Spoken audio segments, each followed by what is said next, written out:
பிதா நம்மை உட்பொறித்தார், பிதா நம்மை முன்னறிந்தார், பிதா நம்மை வேறுபடுத்தி எடுத்தார். எதற்காக? இந்த ஞானத்தை பெற்றுக்கொள்படி. அவரே தேவனால் நமக்கு ஞானமும் நீதியும் பரிசுத்தமும் ஈக்கும் ஆனார். ஹல்லேலூயா. அவரே ஞானமானார்.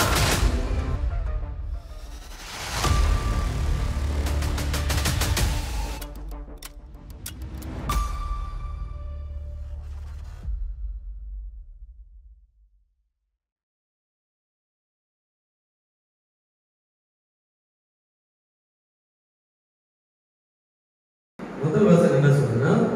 வெள்ளிக்கு விளைவிடம் உண்டு, வெள்ளிக்கு ஒரு விளையிற இடம் இருக்குன்னு சொல்லி சொல்றாரு. பொண்ணுக்கு புடமிடும் ஸ்தலம் உண்டு, அதுக்கும் ஒரு பொண்ணுக்கும் ஒரு புடமிடுற ஸ்தலம் இருக்குதுன்னு சொல்லி சொல்றாரு. அடுத்தது இரும்பு மண்ணிலிருந்து எடுக்கப்படும், இது எல்லாத்துக்குமே ஒரு இடம் உண்டு அப்படின்னு சொல்லி சொல்றாரு. சரியா? அப்போ செம்பு கற்களில் உருக்கி எடுக்கப்படும், அப்போ செம்பு கற்களிலிருந்து எடுக்கப்படும் அப்படின்னு சொல்லி சொல்றோம். தொடர்ந்து பாத்தீங்கன்னா 5ஆம் வசனம் பாருங்க.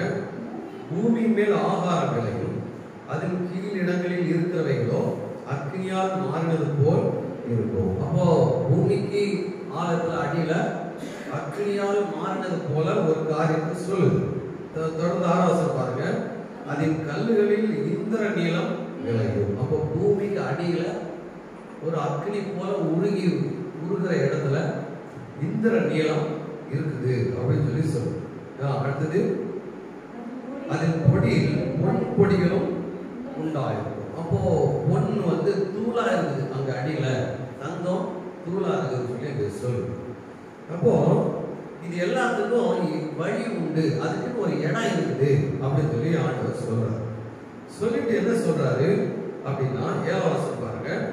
ஒரு வழி உண்டு, அது ஒரு பட்சிக்கும் தெரியாது, வல்லூரின் கண்ணும் அதை கண்டதில்லை அப்படின்னு சொல்லி சொல்றாரு. அப்போ இதுக்கு எல்லாத்துக்கும் வழி உண்டு அப்படின்னு சொல்றாரு. வெள்ளிக்கு விளையிற இடம் உண்டு, பொண்ணுக்கு புடமிட இடம் உண்டு, இரும்பு மண்ணிலிருந்து எடுக்கப்படும், செம்பு கற்களில் இருந்து உருக்கி எடுக்கப்படும். அதுக்கெல்லாம் மூலங்கள், அது எங்க இருந்து தோன்றுது, அது எங்க இருந்து உற்பத்தி ஆகுது அப்படின்னு சொல்லி அதையெல்லாம் சொல்லுது.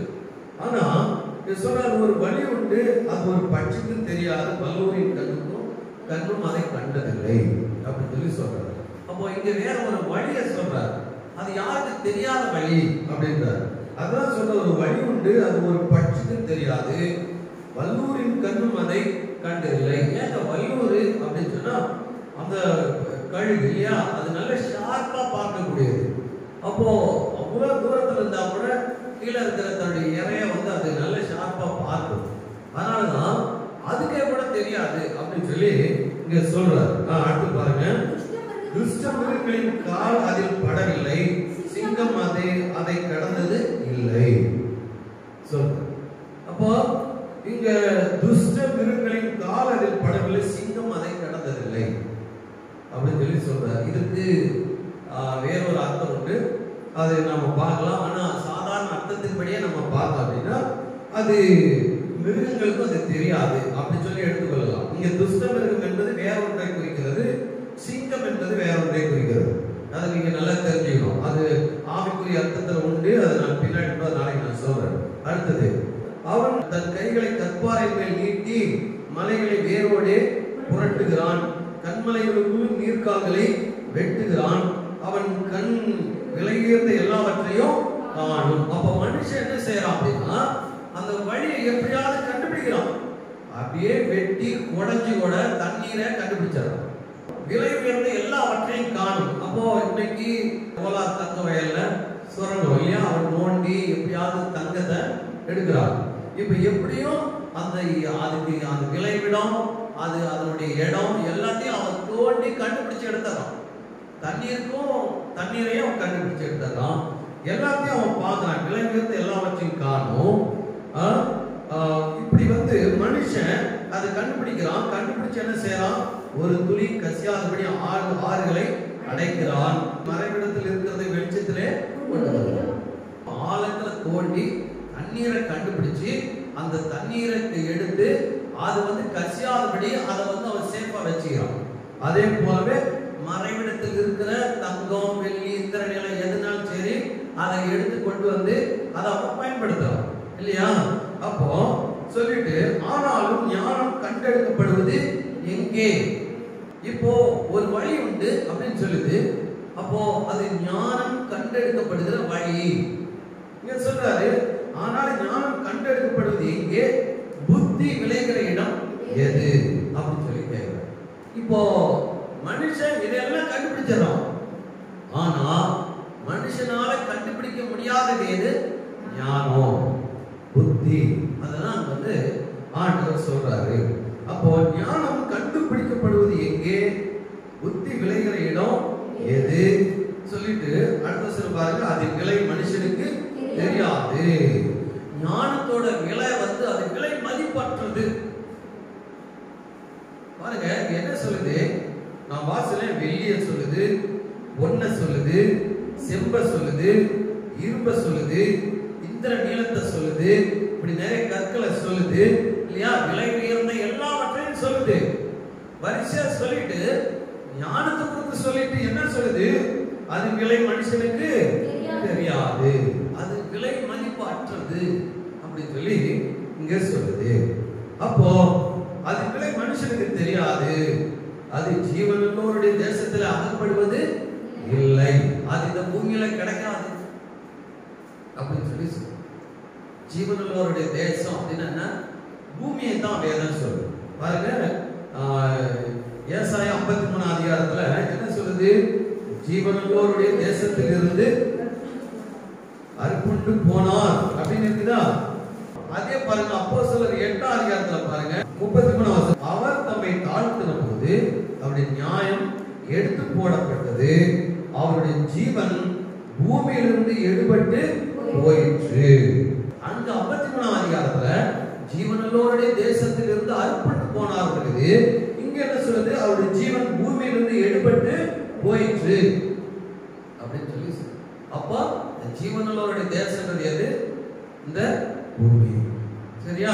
அது நிலை மனுஷனுக்கு தெரியாது, அது ஜீவனுள்ளோருடைய தேசத்துல அகப்படுவது இல்லை, அங்க கிடைக்காது. மனுஷர்களுக்குள்ள அது கிடைக்கவே கிடைக்காது அப்படின்னு சொல்லி வேத வசனம் சொல்ல. அகப்படுகிறது இல்லை அப்படின்னா என்னது? யாரால கண்டுபிடிக்க முடியும்? யாராலையும் கண்டுபிடிக்கவே முடியாது. ஜீவனுள்ளோர் தேசத்துல இருந்தா ஒருவேளை கண்டுபிடிக்கலாம் இல்லையா? நிலத்துக்கு கீழே தங்கம் இருக்குதுன்னா தோண்டி எடுத்துடலாம், இந்திர நீலம் இருக்குதுன்னா தோண்டி எடுத்துடலாம், மண் எடுத்து அது தங்குல அதுல செம்பு இருக்குன்னா உருக்கி எடுத்துடலாம், இதெல்லாம் பண்ணிடலாம்.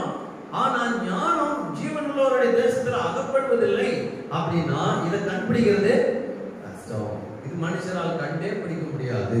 வேத வசனம் அதான் சொல்லுது. அப்ப பாருங்க 14 வசனம், ஆழமானது அது என்னிடத்தில் இல்லை என்கிறது, சமுத்திரமானதும் அது என்னிடத்தில் இல்லை என்கிறது. பூமியில கிடைக்காது அப்படின்னு சொல்லிடுச்சு. பூமிக்கு கீழே ஆழம். வேத என்ன சொல்லுது? மேலே வானத்திலும் கீழே பூமியிலும், பூமியின் கீழ் ஆழத்திலும் தண்ணீர்களிலும் எல்லா இடத்திலும் தான் நினைத்ததை செய்கிறவர். 3 உலகத்தை பொறுத்து சொல்லுது.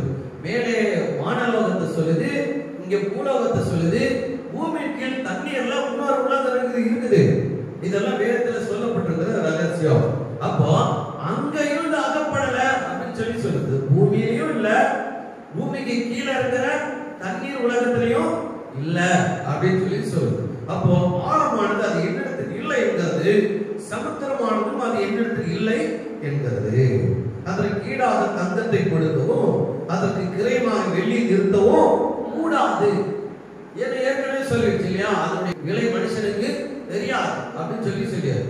அப்போ தங்கமோ வெள்ளியோ அந்த பூமியில இருக்கிற எந்த பொருளும் அதுக்கு ஈடானது இல்லை அப்படின்னு சொல்லி சொல்லுது.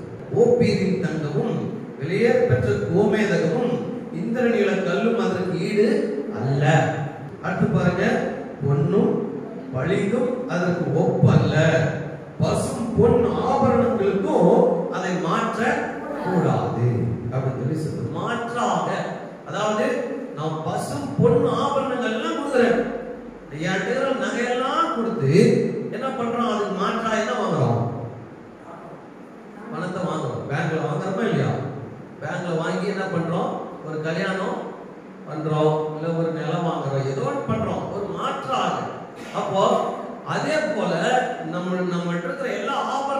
பசும் பொன் ஆபரணம். பசும் பொண்ணுன்னா என்னது? சுத்தமான 24 கேரட். நம்ம பாஷையில சொன்னா பசும் பொன் ஆபரணங்களும் அதற்கு மாற்ற கூடாது. பவளத்தையும் ஸ்படிகத்தையும் அதோடு ஒப்பிட்டு பேசக்கூட கூடாது. பவளத்தையும் ஸ்படிகத்தையும் சொல்லி சொல்றார். அடுத்து முத்துக்களை பார்க்கலாம் ஞானத்தின் விலை உயர்ந்தது. அப்போ எல்லா கல்லும் ஏறது எல்லாம் சொல்லிட்டாரு இல்லையா? அப்போ எந்த இந்த உலகத்துல எது விலையே பெற்றது இல்லையா? அப்போ நாம நினைக்கிறோம் இதெல்லாம் பொண்ணு வெள்ளி ஸ்படிக பஞ்சம் இல்லையா, முத்து தங்கம் பொண்ணு ஆபரணங்கள் பசு பொண்ணு ஆபரணங்கள் இதெல்லாம் நாம நினைச்சிட்டு இருக்கிறோம். இன்னைக்கு உலகம் எதை தேடுது? இதைத்தான் தேடி, இவைகளை தான் தேடி, இவைகளை தான் தேடி ஓடிக்கொண்டிருக்கிறது. ஆனா வேற என்ன சொல்லுது அப்படின்னா, இவைகளை பார்க்கிலும் ஞானத்தின் விலை உயர்ந்தது. ஞானத்தின் விலை உயர்ந்தது அப்படின்னா, அதாவது ஒரு விஷயத்தை சொல்றேன், தேவனே ஒரு விஷயத்தை விலை உயர்ந்தது அப்படின்னு சொல்றாருன்னா அது எப்படி இருக்கும் யோசிச்சு பாருங்க. நமக்கு விலை உயர்ந்ததா எது தெரியும்?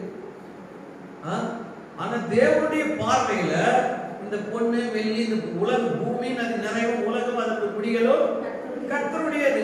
அவர் தான் எல்லாம் உண்டாக்குனாரு. அப்போ அவருடைய பார்வைக்கு இதெல்லாம் ஒண்ணுமே கிடையாது. அப்போ அவருடைய பார்வைக்கு விலையேற பெற்றது அப்படின்னா அது எவ்வளவு ஒரு முக்கியமான விஷயம் இல்லையா? இதெல்லாம் வேதத்துல அப்படி கொட்டி கிடக்கு.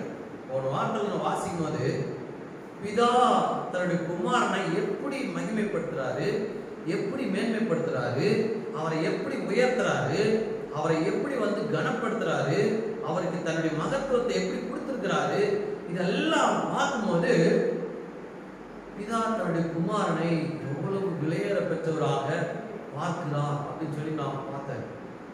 அப்போ உங்களுடைய சகல பிரசாபத்தை பார்க்கணும், உங்களுடைய வார்த்தையை நீர் மகிமைப்படுத்தினீர் அப்படின்றது. தேவனுடைய வார்த்தையாகிய இயேசு கிறிஸ்துவை பிதாவாகிய தெய்வம் சகல பிரசாபத்தை பார்க்கணும். அது கேட்கும் போது எனக்கு ஆச்சரியமா இருந்துச்சு.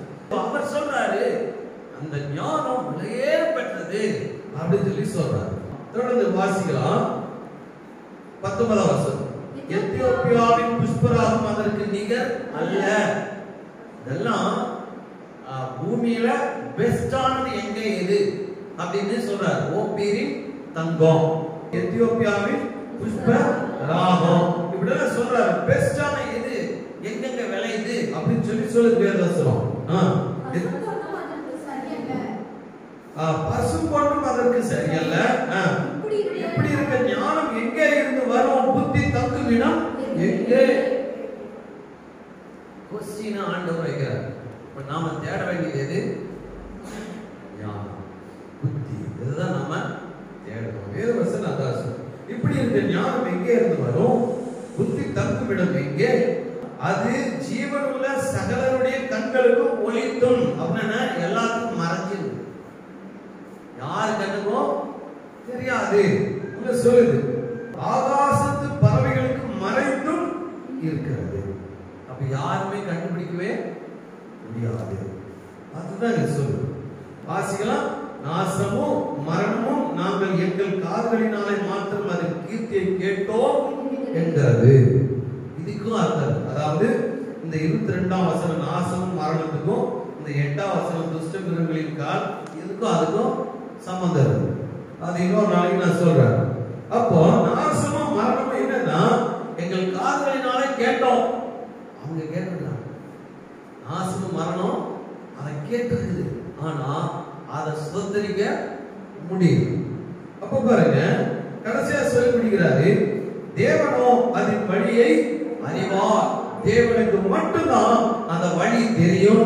ஹல்லேலூயா. தேவனோ அதன் வழியை அறிவார், அதன் ஸ்தானம் அவருக்கே தெரியும். அப்படின்னா என்ன?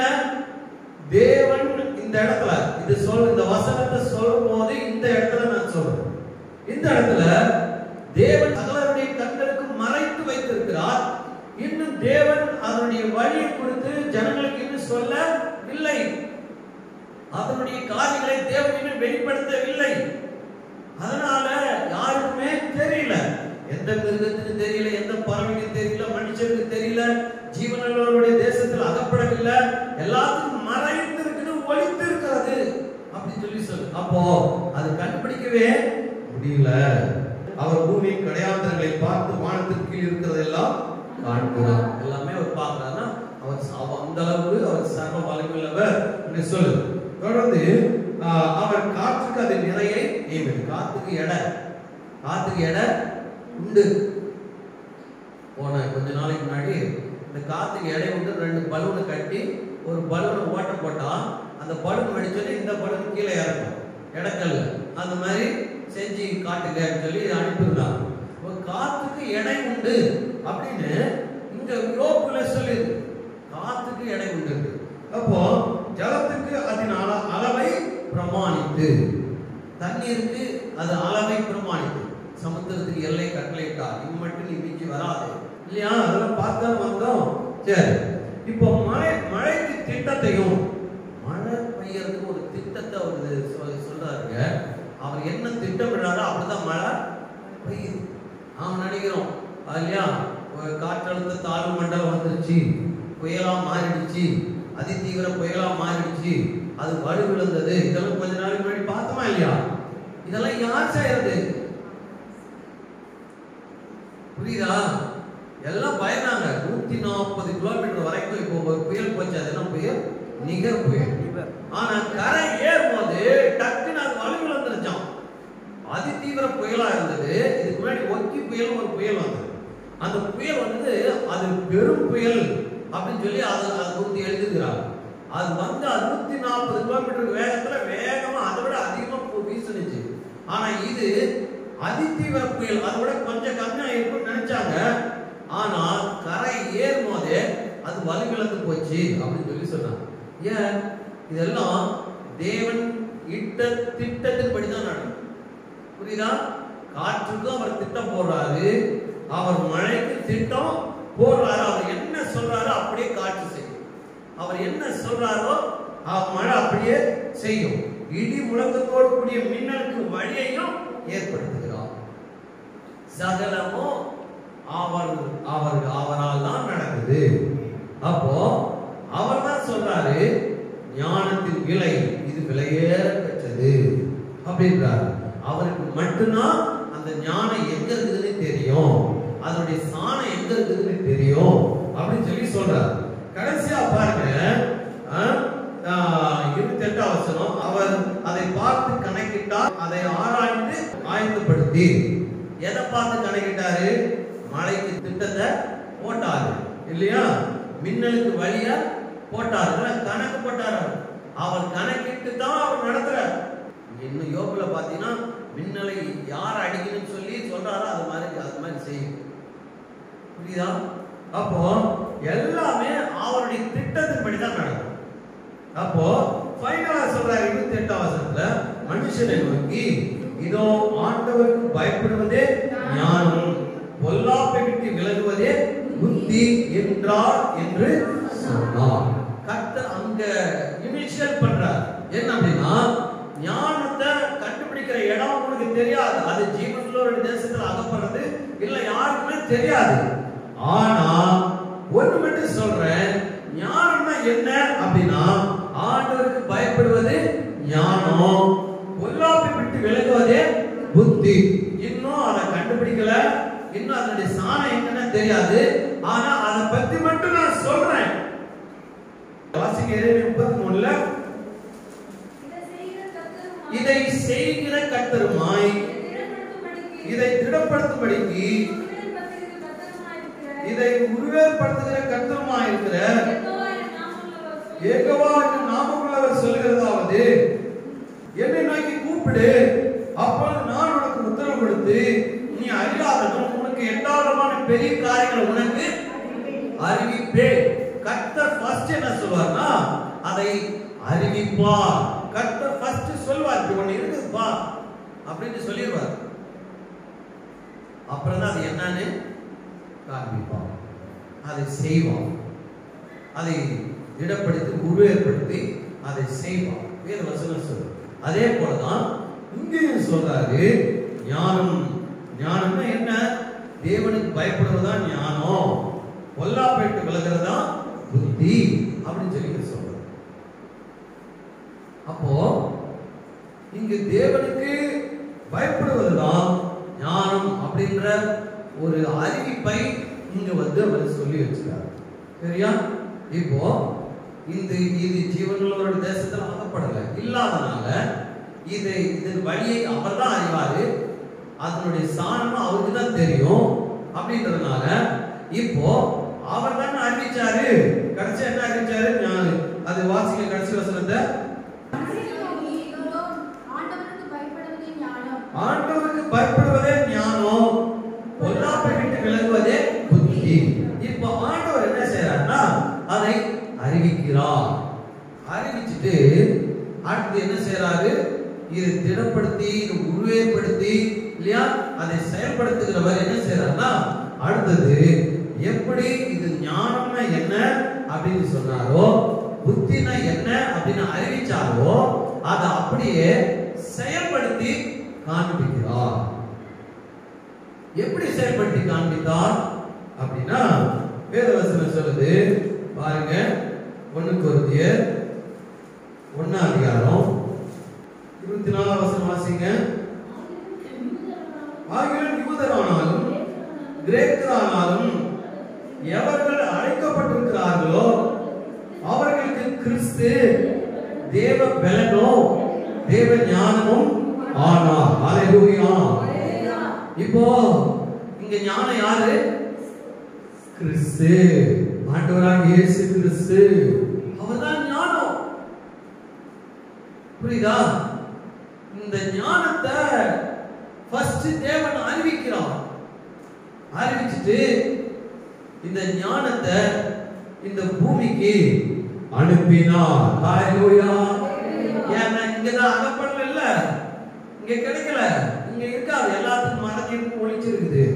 இப்போ அவருக்கு மட்டும்தான் தெரியும். அப்ப அவர் காண்பித்தால்தான், அவர் சொன்னால்தான் நமக்கு கேட்க முடியும், அவர் காண்பித்தால்தான் நாம பார்க்க முடியும். அங்க அது சொல்றாரு, அதனுடைய கீர்த்தியை அவங்க கேட்டாங்க. அங்க சொல்றாரு ஆண்டவருக்கு பயப்படுவதே ஞானம், பொல்லாப்பை விட்டு விலகுவதே புத்தி அப்படின்னு அங்க சொன்னாரு. இப்போ என்ன செய்யறாருன்னா அதை செயல்படுத்த அந்த ஞானத்தை என்ன செய்யறாருன்னா இந்த பூமியில கொண்டு வந்து காண்பித்தார். அந்த ஞானம் தான் ஆண்டவராகிய இயேசு கிறிஸ்து. ஹல்லேலூயா. இப்போ அவருடைய பார்வையில் விலையேற பெற்றவராக இருந்தவர் யாரு? ஆண்டவராகிய இயேசு கிறிஸ்து. புரியுதா? ஏன் தெரியுமா? பாருங்க, ஒரு வசனம் உண்டு, எனக்கு ரொம்ப பிடிச்ச வசனம். எபிரேயர் 1 அதிகாரத்துல பாருங்க, 8ஆம் வசனம் பாருங்க. குமாரனை நோக்கி, இது யாரு? பிதா குமாரனோட பேசுறாரு. குமாரனை நோக்கி, தேவனே உம்முடைய சிங்காசனம் என்றென்றைக்கும் உள்ளது. குமாரன் நோக்கி என்னன்னு சொல்றாரு? தேவனே அப்படின்றாரு. பிதா குமாரனை என்னன்னு சொல்றாரு? தேவனே என்றாரு. அப்படின்னா பிதாவுக்கு தேவன் இல்ல, ஆதியிலே வார்த்தை இருந்தது, அந்த வார்த்தை தேவன் இருந்தது, பிதாவும் தேவன், அந்த வார்த்தை தேவனா இருந்தது, குமாரனும் தேவன். பிதா தன்னுடைய குமாரனை பார்த்து சொல்றாரு தேவனே அப்படின்றாரு. அப்படின்னா தன்னுடைய குமாரனை எவ்வளவு மேன்மைப்படுத்தி இருக்கிறார் பாத்தீங்களா? தேவதூதர்களுக்கு மேலான நாமத்தை சுதந்திரித்துக் கொண்டார் சொல்லுது. அப்ப பாருங்க, உம்முடைய ராஜ்யத்தின் செங்கோல் நீதியுள்ள செங்கோலாய் இருக்கிறது. ஏன் இது ஆண்டவர் அவர் மேன்மையா அவர் வச்சாரு அப்படின்ற ரகசியம் பாருங்க. நீர் நீதியை விரும்பி அக்கிரமத்தை வெறுக்கிறீர். புரியுதா? அப்போ நீதியை விரும்பி அக்கிரமத்தை வெறுத்திருக்கிறீர். ஆனால் தேவனே உம்முடைய தேவன் உமது தோழரை பார்க்கிலும் உம்மை ஆனந்த தைலத்தினால் அபிஷேகம் பண்ணினார் என்றோ. அப்ப என்ன அங்க அவர் விரும்புகிறீர், அக்கிரமத்தை வெறுத்தார். இந்த நீதியை விரும்புறது, அக்கிரமத்தை வெறுக்கிறது. இது அப்படியே கொண்டு போய் ஆண்டவருக்கு பயப்படுவதே ஞானம், பொல்லாப்புக்கு விலகுவதே புத்தி. அதை போய் ஃபிக்ஸ் பண்ணி பாருங்க.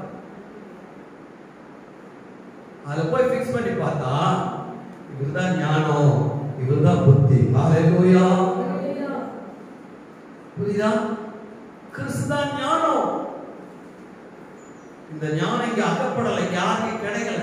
அதனாலதான் இவங்க எல்லாம் ஞானம், இந்த ஞானத்தை கண்டுபிடிக்க முடியல அப்படின்னா கதை கதலாய் போயிடும். ஏன்னா இந்த ஞானத்தை குறித்து நீதிமொழிகளை சொல்லுது, அதன் வலது கையில் தீர்க்காயுசும் அதன் இடது கையில் செல்வமும் கனமும் இருக்கிறது அப்படின்னு சொல்லி சொல்லுது. அது வார்த்தை படிக்க போறேன்.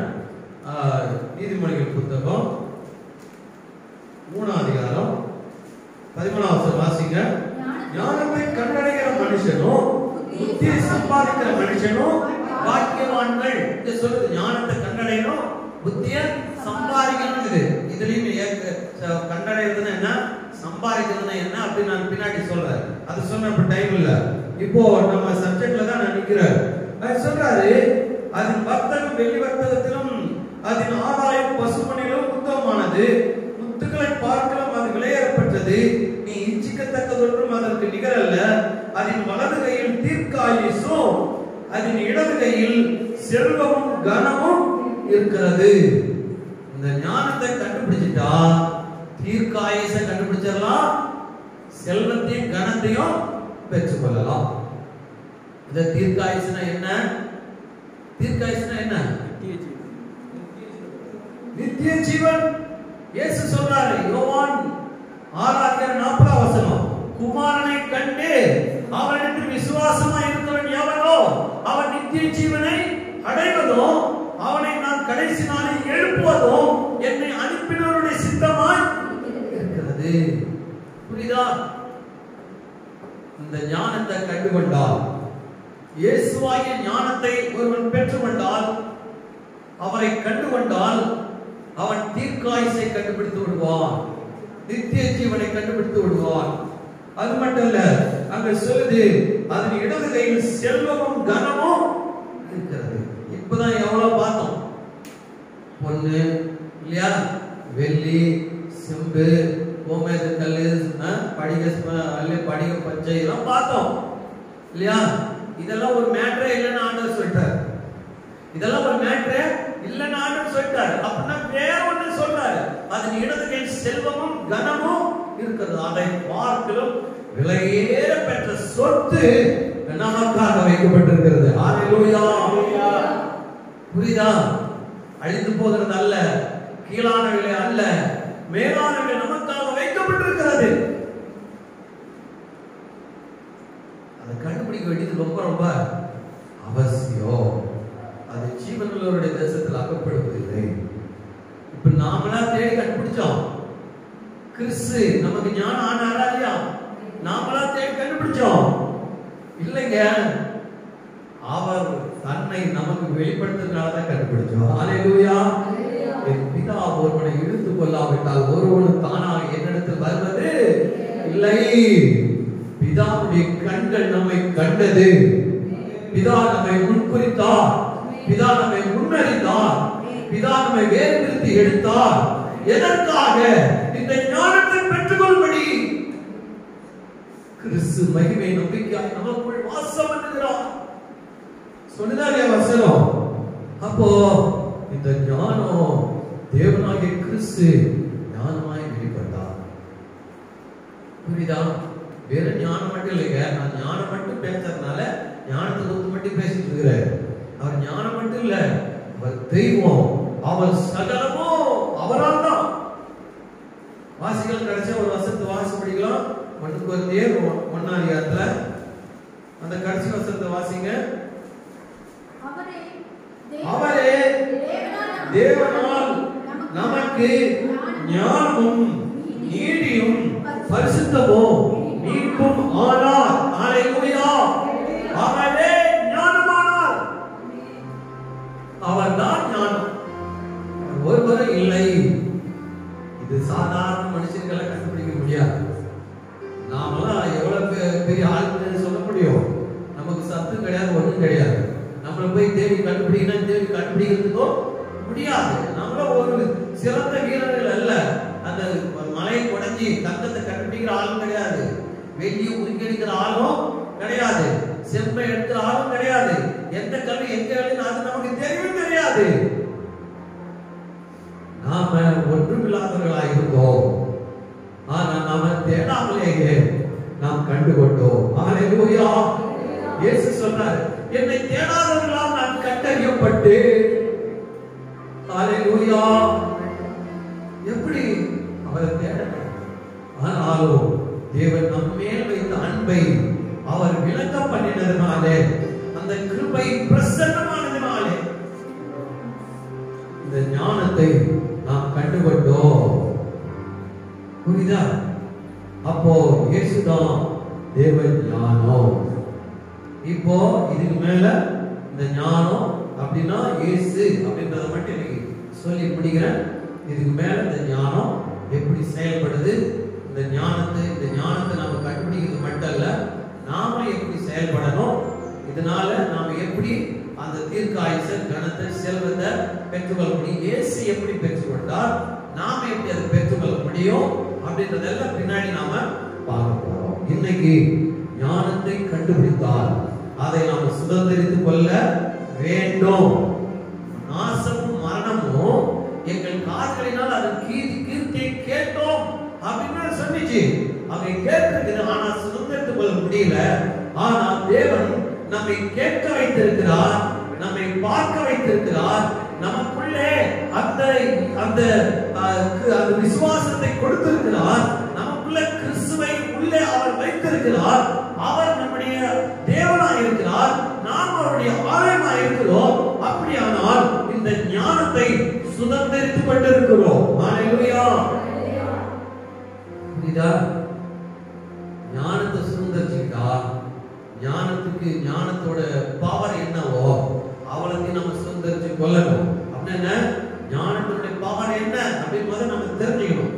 தெரிஞ்சாதான் நம்ம அதுக்காக ஜெபம் பண்ணுவோம். இன்னைக்கு நம்மளுடைய காசு இல்ல, காசுக்காக ஜெபம் பண்றோம். நகை இல்ல, நகைக்காக ஜெபம் பண்றோம். நிலம் இல்ல, நிலத்துக்காக ஜெபம் பண்றோம். இல்லையா? என்ன இல்லையோ அதுக்காக ஜெபம் பண்றோம். அது இதெல்லாம் கீழானவைகள். இதுக்கு முக்கியத்துவம் நம்ம கொடுக்கணும் இல்ல. கொஞ்ச நாள் இந்த பூமியில வாழ்றது கொஞ்ச நாள். அந்த கொஞ்ச நாள்ல கர்த்தர் நம்ம நடத்துவார். கர்த்தரால் கூடாத காரியம் ஒன்றும் இல்ல. ஆனா நமக்கு வேண்டியதெல்லாம் அவருக்கு தெரியுங்க. அவர் கஞ்சிக்க வழி இல்லாம, காசுக்க வழி இல்லாம பிச்சைக்காரெல்லாம் விட்டுற மாட்டார். புரியுதா? அப்படிலாம் விட்டுற மாட்டார். ஏன்னா அவருடைய பிள்ளைகள் நாம. அவருக்கு நமக்கு என்ன தேவையோ கட்டாயம் செய்வார், என்ன வேணுமோ கட்டாயம் செய்வார். அதை பார்க்கலும் மேலானவைகளை சுதந்திரிக்க வேண்டும் என்பதுதான் தேவனுடைய திட்டம், தேவனுடைய தீர்மானம். இந்த மேலானவைகளை சுதந்திரிப்பதற்காகத்தான் இந்த ஞானத்தை கண்டுகொள்ளும்படிக்கு கர்த்தர் நமக்கு கிருபை செய்திருக்கிறார். ஹல்லேலூயா. அப்போ அதை சுதந்திரிச்சு தெரிஞ்சுக்கிட்டோம்னா அதுக்காக நம்ம ஜெபம் பண்ணுவோம். இதுதான் நம்முடைய ஜெபம். நீங்க புதிய ஏற்பாட்டை வாசி பாருங்க. யாராவது ஒரு ஆள் என் தேவைக்கு உதவி செய்யுங்க ஆண்டவரே, நான் ரொம்ப கஷ்டப்படுறேன், காசு கஷ்டம், பண கஷ்டம், பொருளாதார நெருக்கடி, இதெல்லாம் யாராவது ஒருத்தர் ஜெபம் பண்ணியிருப்பாங்களா? நீங்க பாருங்க, யாருமே பண்ணியிருக்க மாட்டாங்க. அவங்க ஜெபமே வேற, வேளாண்மைகளுக்காக அவங்க ஜெபம் பண்ணாங்க. அதனால நாமும் அப்படிப்பட்டவர்களை அறிந்து கொண்டு அதற்காக ஜெபிக்கும் போதுதான் இன்னும் நம்ம பூரணத்தை நோக்கி போவோம். இன்னைக்கு கிறிஸ்து தேவ ஞானமானார் அப்படின்றதோடு முடிக்கிற கர்த்தர் தாமே